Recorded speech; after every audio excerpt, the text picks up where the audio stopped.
देखिए, लोकतंत्र के महापर्व में कल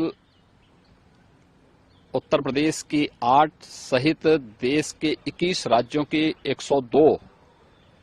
लोकसभा सीटों पर चुनाव संपन्न हुए हैं। अब तक के जो रुझान हैं वह इस बात को बहुत ही स्पष्टता के साथ प्रदर्शित करते हैं कि पूरे देश के अंदर आम जनमानस का जो मत है वह फिर एक बार मोदी सरकार के लिए प्रचंड रूप से सामने आ रहा है। स्वाभाविक रूप से प्रधानमंत्री मोदी जी के नेतृत्व में इस देश के अंदर सुरक्षा का जो बेहतर माहौल प्राप्त हुआ है वह अद्भुत है, अभिनंदनीय भी है। न केवल देश के अंदर बल्कि आधी आबादी तो पूरी तरह मोदी जी के सुरक्षा के इस मॉडल को अंगीकार कर रही है और उसी का परिणाम है कि प्रधानमंत्री मोदी जी के नेतृत्व में देश के अंदर जहां एक सुरक्षित माहौल के साथ साथ सुशासन का एक मॉडल दुनिया के सामने भारत ने दिया है,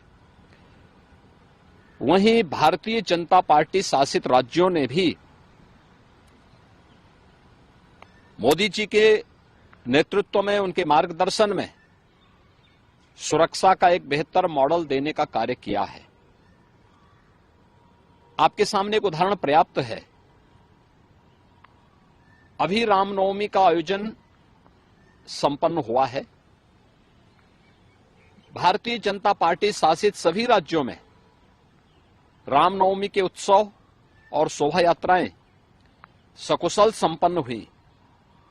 लेकिन अपनी तुष्टीकरण की नीति के लिए कुख्यात और भारत की सनातन आस्था के लिए वेस्ट बंगाल की टीएमसी की सरकार के कारण वहां पे रामनवमी के जुलूसों पर, शोभा यात्राओं पर हमले हुए हैं। यानी सनातन आस्था को आहत करने की किस हद तक की कुछ चेष्टाएं हो रही हैं, यह एक बार फिर से वहां देखने को प्राप्त हुआ है। हमें नहीं भूलना चाहिए कि सुशासन की पहली शर्त रूल ऑफ लॉ है और कोई इस कहने में संकोच नहीं कि मोदी जी के नेतृत्व और मार्गदर्शन में भारतीय जनता पार्टी ने देश के अंदर भी और भारतीय जनता पार्टी की राज्य सरकारों ने प्रदेशों के अंदर भी